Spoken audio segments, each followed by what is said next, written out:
ببالغ الحزن والأسى وبقلوب مؤمنة بقضاء الله وقدره، تلقينا نبأ وفاة صاحبة السمو الملكي الأميرة لله لطيفة حمو، والدة جلالة الملك محمد السادس رحمها الله. لقد كانت الأميرة لله لطيفة رمزا للأمومة الحانية والشخصية النبيلة التي كرست حياتها لخدمة وطنها وعائلتها بكل تفان وإخلاص.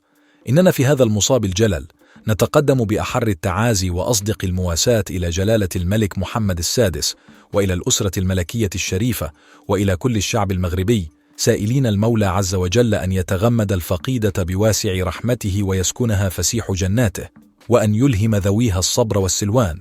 الأميرة لله لطيفة حمو والدة الملك محمد السادس تعتبر شخصية محورية في العائلة الملكية المغربية.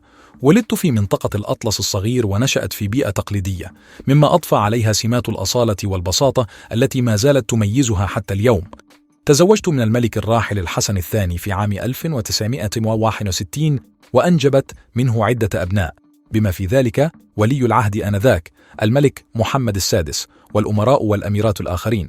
بالرغم من أنها تفضل الابتعاد عن الأضواء العامة، إلا أن لله لطيفة لعبت دورا أساسيا في حياة أبنائها، حيث أولت اهتماما كبيرا بتعليمهم وتربيتهم على القيم الملكية والوطنية.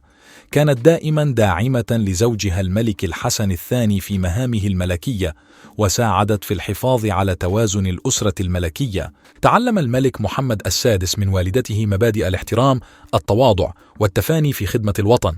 لله لطيفة كانت دائما موجودة لدعمه وإرشاده، مما ساهم في تشكيل شخصيته القيادية. الملك محمد السادس يذكر دائما فضل والدته عليه وعلى نشأته وتربيته. الأميرة لله لطيفة تعيش حياة خاصة بعيدة عن التدخل العام، وقلما تظهر في المناسبات الرسمية أو العامة. هذا الاختيار يعكس رغبتها في الحفاظ على خصوصية حياتها وحياة أفراد أسرتها.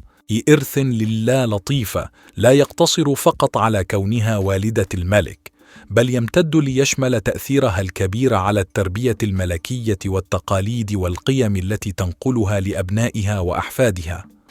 تظل شخصيتها رمزا للأمومة الملكية الحكيمة والمتفانية في المغرب، فأن لله وإنا إليه راجعون،